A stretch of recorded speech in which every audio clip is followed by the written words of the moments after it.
Alors bonsoir à toutes et à tous. Donc je reviens vers vous pour refaire une vidéo sur qui est Adam parce que je m'entendais pas très bien. J'ai eu des retours où on me disait qu'on ne comprenait rien. Donc je suis vraiment désolée. Donc du coup je vais vous la refaire comme ça vous pourrez mieux comprendre ce que je disais déjà, vous pourrez enfin entendre. Et puis bah je vais essayer d'être la plus explicite possible pour vous expliquer qui est Adam et à quoi il sert justement. Enfin à quoi il sert. On va comprendre, on va avancer ensemble. Et donc Adam, c'est le premier homme qui a été établi, que Dieu a établi sur terre en fait, avec sa femme Ève. Et en gros, lui, donc Adam, il a été établi pour régner justement sur tout ce qui se mouvait sur terre. Euh, et donc il avait toute autorité, en fait toute l'autorité de Dieu, Adam l'avait par le Saint-Esprit. Et donc c'est ce qui lui permettait de régner et de dominer justement sur les animaux. C'est-à-dire que Adam disait au lion assis-toi, le lion il s'asseyait. Adam disait, enfin, il dominait sur tous les animaux, les plus féroces comme les moins féroces de l'Inde actuelle. À l'heure d'aujourd'hui, on va au zoo, on demande au lion ou au tigre de pas bouger, il va nous grailler. Hein. Et pourtant, on a le Saint-Esprit en nous aussi. Mais vraiment, Adam avait vraiment été établi vraiment pour régner vraiment sur tous ces animaux justement et sur tout ce qui se mouvait sur terre. Donc comme je disais, donc, ce qui est évident, c'est que forcément, vu que Adam et Ève sont les premiers hommes sur terre, toute la postérité de Dieu était en eux. Donc ça veut dire que en Adam, il y avait toute la postérité de Dieu, toute la postérité de l'humain. Il y avait toute l'humanité, toute l'humanité. C'est pour ça qu'on dit tout le temps qu'on descend de Adam et Ève, car toute l'humanité descend de eux, puisqu'au début, au commencement, il n'y avait que eux.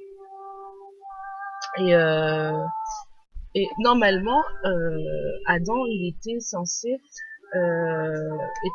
justement dominer de façon pérenne sur tous ces animaux, sur tous les animaux, oiseaux, insectes, etc. C'est tout ce qui avait du mouvement en fait. Et c'était vraiment Dieu avait vraiment établi Adam en tant que éclaireur entre guillemets, et c'est lui qui devait vraiment tout animer. Enfin, il devait tout régner, tout diriger. C'était entre guillemets le roi du pétrole quoi. Il pouvait faire ce qu'il voulait tant qu'il respectait Dieu et tant qu'il écoutait et qu'il obéissait à Dieu. Et par son Saint-Esprit justement, on peut dire que le royaume de Dieu était en Adam, puisque Adam avait le Saint-Esprit. Et il faut savoir que à l'époque d'Adam, Adam communiquait avec Dieu comme je communique avec vous là. Il y avait pas, il entendait. Là aujourd'hui, pour nous, Dieu il nous parle encore à l'heure actuelle. Hein. Mais moi des fois pour que je comprenne déjà ce qu'il me dit, c'est alors que à l'époque il parlait de façon claire et concise. C'était ça point bas. Donc c'était beaucoup plus simple du coup pour Adam de comprendre également ce que voulait et ce qu'attendait l'Éternel. Et donc comme je disais, et donc comme le royaume de Dieu était en Adam par le Saint-Esprit, c'est aussi grâce à ce Saint-Esprit-là, pardon, qui pouvait dominer et qui pouvait régner sur tous les êtres vivants au commencement. Ok. Donc on va juste prendre Genèse 1, le verset 28. Comme ça, vous comprenez tout ce que je dis. Alors, ah oui, parce qu'il faut savoir que l'homme, Dieu a fait la terre en 6 jours. Le 7e jour, il s'est reposé. Et il a créé l'homme le 6e jour. Donc justement, c'est ce que je vais vous... On peut même commencer à partir du verset 26. Donc, puis Dieu dit, faisons l'homme à notre image, selon notre ressemblance, et qu'il domine sur les poissons de la mer, sur les oiseaux du ciel, sur le bétail, sur toute la terre, et sur tous les reptiles qui rampent sur la terre. Dieu créa l'homme à son image, et il le créa à l'image de Dieu. Il créa l'homme et la femme. Dieu les bénit, et dit, et dit, et Dieu leur dit, soyez féconds, multipliez-vous, remplissez la terre, et la justifiez. Donc là, est dominé sur les poissons de la mer, sur les oiseaux du ciel et sur tous les animaux qui se meuvent sur la terre. Donc là, je viens de dire un truc super important qui regroupe tout ce que je viens de faire pour le début. C'est tout ce que je viens de dire en intro. Je vais relire. Donc, c'est le verset 27. Dieu les bénit, donc Adam et Ève, et Dieu leur dit, soyez féconds, normal, multipliez, donc, comme je vous ai dit, c'est il avait toute la postérité de toute l'humanité étant en Adam, donc forcément il a envie de se multiplier. Remplissez la terre et l'assujettissez. Le verbe assujettir, c'est quand on appartient à quelqu'un. Par exemple, on a nos parents, ils ont tous une assurance. Nous, on a tous une assurance à partir de ma maman. Et quand on est assujetti à une assurance, c'est que on fait partie donc quand on est assujetti à l'assurance de nos parents, c'est-à-dire qu'on fait partie de cette assurance et qu'on a les mêmes droits que nos parents. Et donc là, c'est ça en fait. Donc là, Dieu, il ordonne à Adam et Ève de se multiplier, de remplir le monde, mais aussi de, entre guillemets, donc juste cette petite phrase là, et l'assujettissez, donc il parle de la terre, et ben c'est en gros, il est en train de donner l'ordre de faire des enfants qui vont obéir aux mêmes lois et aux mêmes règles que leurs parents, Adam et Ève. Donc ça c'était pour la jeunesse. Et donc, comme je disais, normalement, on aurait dû avoir un monde mais de fou quoi. On devait tous être amour, on devrait tous s'aimer, on aurait dû tous être en mode love to love, vraiment. Mais c'était trop beau. Et l'ennemi, le diable, lui, il n'aime pas quand c'est tout beau et que les gens ils s'aiment. Il n'aime pas ça du tout. Donc, du coup, qu'est-ce qui s'est passé? Il est passé par Ève. Pour tenter Adam également. Donc en fait, quand ils étaient dans le jardin d'Éden, tout le monde connaît, on connaît tous cette histoire, hein, bien évidemment. Quand ils étaient au jardin d'Éden, Dieu avait mis à disposition d'Adam et de Ève tous les arbres, tous les fruits, tout ce qu'ils voulaient.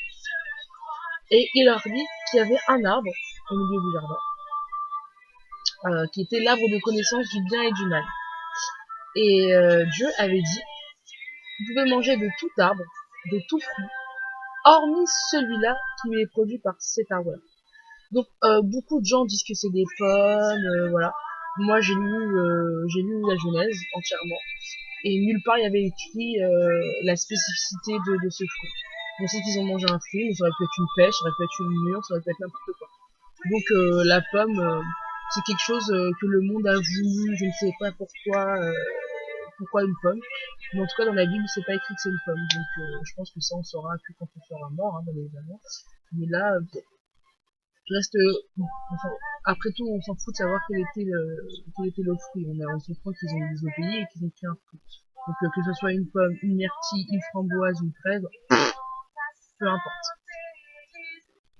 Donc, voilà. Donc, aujourd'hui, on en est, étant donné que Adam et Ève ont péché, donc, étant donné qu'ils ont désobéi, au, ils ont désobéi comment dire, ils ont désobéi à Dieu tout simplement. Étant donné qu'ils ont désobéi à Dieu, bah forcément Dieu les a chassés du jardin d'Éden, Dieu les a entre guillemets les a punis entre guillemets par rapport à ça en les chassant. Mais ce qu'il faut surtout pas oublier, c'est que je vous ai dit qu'on était assujettis à eux, nous tous, puisqu'on fait partie de cette humanité, on fait partie de la postérité d'Adam. Et donc, vu que Adam et Ève ont commis les premiers péchés,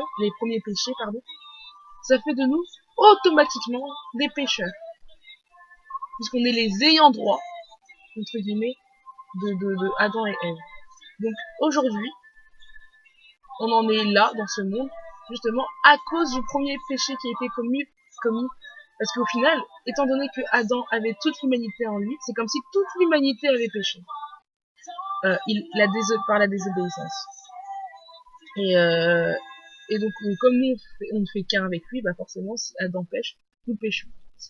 Par contre, moi, je peux pas condamner Adam, très clairement, parce que, déjà, me connaissant, ça se trouve, même moi, j'aurais été tenté de manger ce fruit.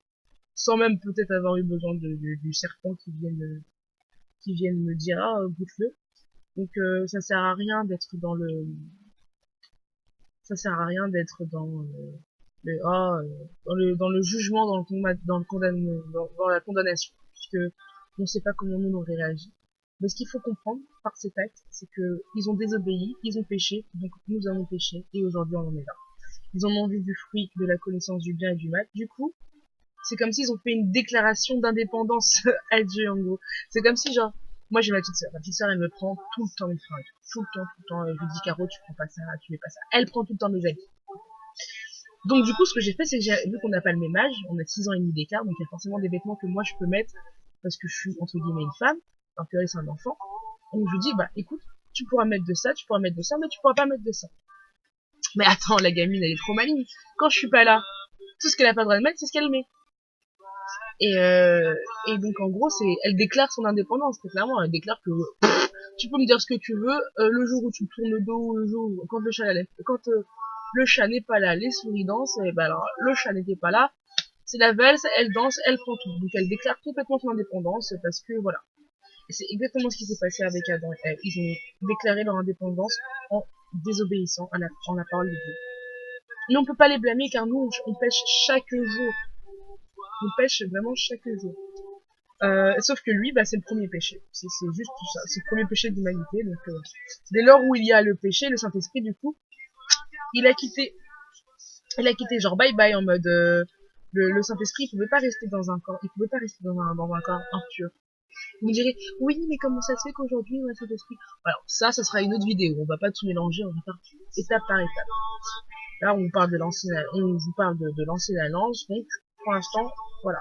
Ils ont péché, ils ont désobéi, ils ont été chassés du jardin d'Éden. Le Saint-Esprit, bye bye. Et donc, du coup, ce qui s'est passé, c'est que, donc le Saint-Esprit l'a quitté parce que, bah, les ténèbres, vous êtes d'accord qu'avec moi que partout où il y aura de l'obscurité, et qu'on ramènera la lumière trônera toujours. La flamme il pourrait avoir une infime goutte de lumière dans le noir, elle se verra toujours. C'est comme l'eau et l'huile. On peut mettre juste une seule goutte d'huile dans un litre d'eau, on la verra cette goutte d'huile parce que c'est pas miscible, ça se mélange pas. Bah c'est exactement pareil. La lumière, la ténèbre et la lumière ne vont pas ensemble. Le Saint-Esprit et le péché, ça va pas ensemble. Donc forcément, dès lors où Adam a péché, le Saint-Esprit, bye bye. Donc du coup, si le Saint-Esprit bye bye, ça veut dire que le royaume des dieux qui était à Adam aussi, bye bye. Donc ça veut dire que si le Saint-Esprit et le royaume des dieux, bye bye, et ben ça veut dire que toute la domination que Adam avait sur les animaux, avait sur le monde, bah fini, Wellou, plus rien, tout perdu. Parce que bah il pouvait plus dominer sur les créatures. Il ne pouvait plus dominer sur les créatures puisqu'il avait plus le Saint-Esprit qui faisait en sorte qu'il domine sur elles. Et tout ça pour le péché. Tout ça parce qu'ils ont péché. Et dès lors où ils ont péché, bah voilà, parce qu'en gros la sainteté des dieux, elle est pas mixée, elle peut pas se mélanger avec l'impureté. Dieu il est trop pur et il peut pas se mélanger avec l'impureté. Donc c'est pas possible. Du coup là, c'est dès ce moment-là que le Saint-Esprit il a quitté l'homme et qu'il a laissé et étant donné que donc en fait là mais déjà faut comprendre déjà avant tout la base de tout, faut comprendre que l'homme, que nous sommes esprits dans un corps, que ce corps là, ça là, c'est juste une armure, c'est juste une protection, mais qu'à l'intérieur de nous on a une âme, on a un esprit, et que justement c'est ça qui va nous sauver ou pas d'ailleurs, mais espérons que nous soyons tous sauvés. Et forcément lorsque notre esprit, le Saint-Esprit part, bah forcément il y a une partie de nous qui est vide. Et ce vide, et bah, le malin, si on appelle le malin, c'est parce qu'il est trop malin. Dès qu'il a vu qu'il s'est dit, bon, alors toi, petit gars, t'as péché, bah toi, tu m'as laissé une brèche, du coup, je vais pouvoir rentrer dedans. Parce qu'il est trop vif. Donc, étant donné que le Saint-Esprit avait quitté Adam et Ève, bah ça faisait une brèche pour le malin. Donc qu'est-ce qu'il a fait? Ah bah bim ah, il s'est dit super nickel, il a pris place en fait. Donc à la place du royaume de Dieu, bah c'était le royaume de Satan, parce que très clairement le, le diable est rentré et a pris la place justement a pris la place du Saint-Esprit. Et j'aimerais vous lire un passage dans Romains 8, euh, Romains 8 verset 16. Et en gros, dans ce passage, ils expliquent que on est rendu esclave à toute chose qu'on obéit. Donc, je vais essayer de trouver. Euh,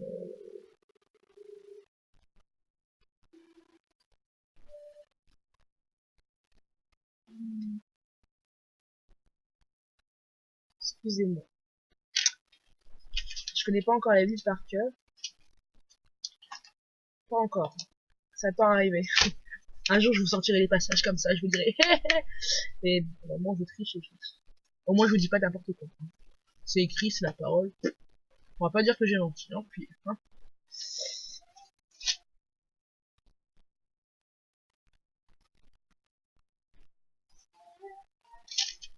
Alors, Romains 8, verset 16.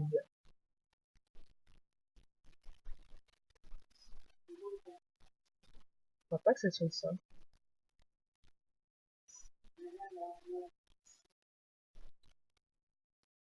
Oh bah c'est pas grave, je vais vous le lire quand même parce que c'est bien ce qu'ils disent. Donc Romains 8 verset 16. Euh, Abba, Père, l'Esprit lui-même rend témoignage à notre esprit que nous sommes enfants de Dieu. Or si nous sommes enfants, nous sommes aussi héritiers, héritiers de Dieu et co-héritiers du Christ, si toutefois nous souffrons avec lui afin d'être glorifiés par lui. Ah, c'est quand même trop beau ce qu'il dit. Franchement, j'aime trop la parole. Mais moi, ce que je veux vous dire, je crois que c'est dans Romains 6.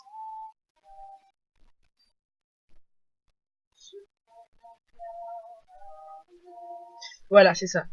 C'est Romains 6. Donc Romains 6, verset 16. Euh, on va commencer même au 15. Quoi donc? Pécherions-nous parce que nous sommes non sous la loi, mais sous la grâce? Loin de là. Ne savez-vous pas qu'en vous livrant à quelqu'un comme esclave pour lui obéir, vous êtes esclave de celui à qui vous obéissez, soit du péché qui conduit à la mort, soit de l'obéissance qui conduit à la justice. Mais grâce soit rendue à Dieu de ce que, après avoir été esclave du péché, vous avez obéi de cœur à la règle de la doctrine dans laquelle vous avez été instruits. Ayant été affranchis du péché, vous êtes devenus esclaves de la justice. Amen. C'est magnifique. Moi, personnellement, je préfère être esclave de la justice et vivre à vie que esclave du péché. Et au final, mais c'est quand même beau ce qui est dit là. C'est magnifique, moi je trouve. Euh, et excusez-moi. Et donc là, ce qu'il faut retenir, c'est vraiment, ouais, c'est vraiment le côté, voilà, dès qu'on décide d'obéir au diable, bah, on se rend automatiquement esclave du diable, donc on se rend forcément esclave du péché, donc on se rend forcément esclave de la mort. Parce que le péché, il peut ramener qu'à la mort. Mais dès lors où on décide et qu'on accepte de respecter la parole de Dieu, et ben là, on se rend esclave de Dieu. Et croyez-moi, quitte à être, esclave de quelqu'un, autant être esclave de Dieu, parce que au moins c'est la vie et on sait que Dieu il nous demandera que de faire des choses bien pour nous. Donc donc euh, donc voilà.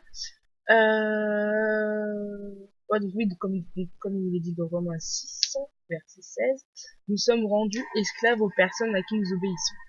Donc, voilà. Donc en gros ce qui s'est passé c'est que Adam et Ève ont obéi au diable puisque ils ont mangé du fruit, donc là ils se sont rendus esclaves du péché, donc esclaves du diable. Et c'est là où d'où vient la porte, justement, qui fait que Satan, bah maintenant, c'est lui qui règne dans le monde actuel, c'est vraiment lui qui règne. C'est pour ça qu'il y a autant de meurtres, qu'il y a autant de guerres, qu'il y a autant de gens qui sont pas bien, parce que voilà, parce qu'il y a eu une brèche qui s'est faite et Satan en a profité. Il a suffi d'une seule brèche pour que Satan, il, euh, pour que, excusez-moi, j'aime pas cette version de la chanson. Voilà, cette version. Et donc, il a suffi d'une seule brèche pour que le diable rentre, en fait. Il a suffi d'un péché pour que toute l'humanité pour que toute l'humanité soit rendue, entre guillemets, esclave au péché. Là, vous allez me dire, oui, mais du coup, Dieu, il sert à quoi? Mais Dieu, il sert à beaucoup, sauf que Dieu a laissé, il a laissé le libre arbitre, parce que justement, il a essayé de donner des règles à l'homme, en leur disant, en fait, ci et pas ça, et finalement, l'homme a quand même désobéi. Et Dieu, il s'est dit, je pense, ça c'est mon interprétation, mais c'est ce qui est vrai aussi, il a laissé le libre arbitre. Donc il a dû se dire dans sa petite tête, il a dû se dire, ouais, bon, bah écoute, moi, je leur ai dit quoi faire, ils veulent pas, bah attends, je vais les laisser faire, et puis comme ça, au moins, celui qui me suivra, il me suivra de lui-même, et il fera vraiment les choses, et je serai pas déçu. Donc dès lors où Dieu a laissé le libre arbitre, c'est-à-dire que même moi, j'ai du mal en moi, mais libre à moi de l'utiliser ou pas. Donc c'est que voilà, le Saint-Esprit, il est en chacun de nous. Soit on le nourrit à travers la parole et du coup là, on le laisse croître, soit on le laisse là et il croîtra jamais et on se fait avoir par le monde.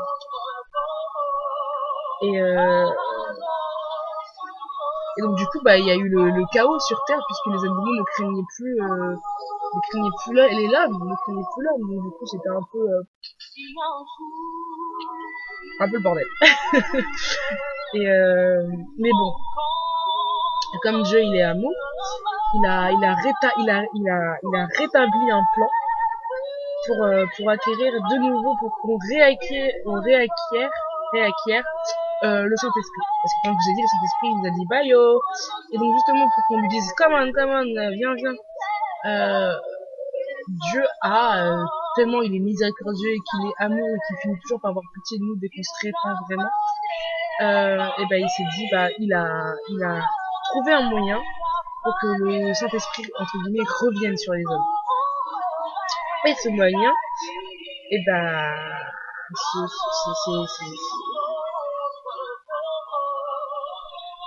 oui voilà, pardon, j'arrivais plus à me relire. Et donc ce moyen c'est Jésus. Donc, Jésus c'est le plan que Dieu a établi pour que le Saint-Esprit revienne en fait, tout simplement. Parce que voilà, Jésus il est resté saint. Mais je ferai une vidéo également sur Jésus plus tard, donc là je vous en parle globalement. Oula. Là je vous en parle en gros, mais je vous ferai une vidéo où je parlerai de Jésus. Et du coup Jésus il est venu rétablir tous nos péchés, il est venu en ayant un corps charnel, donc un corps comme ça, un corps charnel, mais il avait l'Esprit Saint en lui. Et donc comme je dis, ce sera le sujet d'une autre vidéo. Mais en tout cas, par le sang de Jésus qui était saint, nous avons été sanctifiés. Et nos péchés ont été entre guillemets abolis. Donc dès lors où Jésus est venu sur terre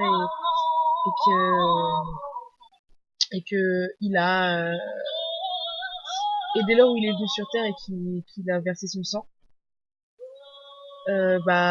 forcément on a été justement on a été sauvés. Et ce que je veux vraiment qu'on retienne, c'est que donc je ferai une vidéo sur Jésus, bien évidemment. Je ne vais pas vous parler de lui sans vous expliquer, mais je ferai plusieurs vidéos à chaque fois. C'est Dieu qui m'inspire, donc là il m'a inspiré de faire Adam, mais vraiment moi je vous encourage vraiment tous, surtout les jeunes, parce que voilà, moi je suis jeune et je vois comment c'est difficile on a envie d'aller en boîte, on a envie de boire, on a envie de sortir, on a envie de faire notre vie tout simplement, parce qu'on se dit si on la fait pas notre vie à 20 ans, c'est pas à 40 ans qu'on la fera. bah, en Jésus, c'est possible de faire sa vie. Mais on l'a fait juste bien, et on l'a fait juste mieux. Moi, j'ai eu des amis qui m'ont tourné le dos, qui me tournent encore le dos parce qu'ils comprennent pas forcément mes choix, qui comprennent pas forcément mes convictions. J'ai même des amis qui m'ont dit, ouais, mais toi, tu fais partie d'une secte, c'est pas possible, comment ça se fait du jour au lendemain, tu changes comme ça. Mais voilà, c'est pas grave, Dieu m'avait prévenu et je savais que, voilà, moi, je cherche pas à plaire aux hommes, je cherche à plaire à Dieu. Je sais qu'il y en a qui seront touchés par mes vidéos, je sais qu'il y en a qui ne le seront pas pour le moment. Moi, j'essaie de planter ma petite graine. Et voilà, moi je fais ces vidéos vraiment pour que la gloire de Dieu se manifeste vraiment. C'est pas pour moi, je veux pas être célèbre, je veux pas avoir des millions de vues, je veux juste toucher les cœurs. Et donc voilà, j'aimerais terminer par une petite prière. Pour déjà remercier l'Éternel de me donner aussi le courage de faire ça et de me donner le temps pour le faire. Et aussi parce que je voudrais remercier Dieu pour tout ce qu'il a fait dans ma vie, parce que je me vois évoluer. Je me vois vraiment plus donner ma vie qu'avant. Moi, je ferai aussi un témoignage sur moi pour vous expliquer comment je suis arrivée au Seigneur, les sacrifices que j'ai faits. Mais j'attends de faire encore quelques étapes pour vraiment faire un témoignage complet. Et là, je vous expliquerai vraiment toute la grâce que Dieu met en place. Faut pas oublier que Dieu il est puissant et qu'il est puni. Donc je vais nous laisser en écoutant ce petit chant et je vais prier également en même temps. Seigneur mes Dieu, je te remercie vraiment encore pour tout ce que tu fais dans ma vie, pour chacun de ces mots, pour mes frères et sœurs qui écoutent ces vidéos, puis même qui n'écoutent pas, mais pour chaque frère et sœur qui te cherche et qui veut vraiment savoir qui tu es, Père éternel mon Dieu. Moi je sais que tu existes, je sais que tu es désencouragé et que tu es amour. Et j'ai tellement la foi que je sais que tu toucheras le cœur de toutes ces personnes qui regardent cette vidéo. Et que même si aujourd'hui elles ne comprennent pas, je sais qu'un jour elles comprendront car on aura semé quelque chose en eux, Père éternel mon Dieu. Donc je tiens vraiment à te remercier vraiment pour ta grâce, pour ta miséricorde, Père. Je te demande également de m'aider à avancer dans ma vie. Je te demande également de me ressentir aucune rancune sur toutes les personnes qui vont partir. Et continue à prier pour eux, Père éternel mon Dieu. Accepter leur choix également, et faire en sorte qu'ils acceptent le mien, pour que tout se passe bien dans toute la gratitude de toi, Père.